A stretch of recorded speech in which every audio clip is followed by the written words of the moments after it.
Saulenė Valskytė, dirbu Elitas kompanijoje, esu laidos Norim dar su radistais ir balsas redaktorė. Kai pradėjau studijuoti vizualinę komunikaciją, iš karto supratau, kad labai noriu dirbti televizijoje, nes visada buvo mano didelė aistra ir svajonė. Tai parašiau laiškus visom prodiuseriniam kompanijom, televizijų generaliniams direktoriams ir tada pradėjau dirbti Lietuvos ryto televizijoje žurnalistė laidos Super LT. Ten laida užsidarė, tada turėjau metų pertrauką ir buvau išvažiavusi į Vokietiją ir kai grįžau į Lietuvą vėl norėjau pradėti dirbti televizijoje. Ir mano pažįstama viena kaip tik išeidinėjo iš darbo čia ir sakė, kad galbūt atsiras vieta ir gal aš noriu pasibandyti. Redaktorė aš niekada nedirbau, tai truputėlį gąsdino, nes pakankamai atsakingas darbas, bet kažkaip nežinau, mano yra tas toks jausmas, kad kai reikia padaryti, tai aš ir padarysiu. Redaktoriaus diena priklausomai nuo to, koks yra savaitės laikas ir turbūt kokia yra laida. Tai pirmas dvi turbūt netgi dienos, tai yra daug skambučių, daug visokių nuobodžių reikalų.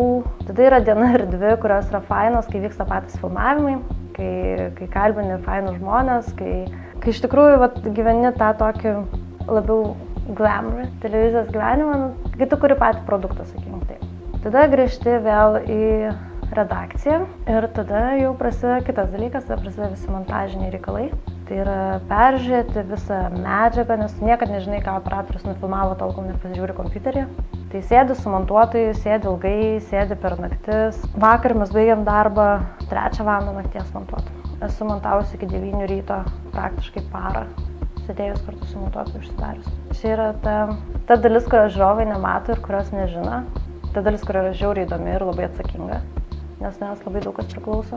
Ir tai va taip, ir tada būna ta paskutinė diena, kai viskas yra padaryta, kai viskas yra faina, kai priduodi laidą, pasižiūri laidą namie su visais, tada analizuoji visas klaidas, ką reikėjo padaryti geriau, kad būtų buvę gražiau.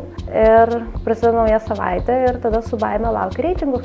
Ir jeigu reitingai blogi, tai gauni bylos, jeigu reitingai geri, tai visi švenčia ir stengiasi, kad jie ir toliau tokie išliktų.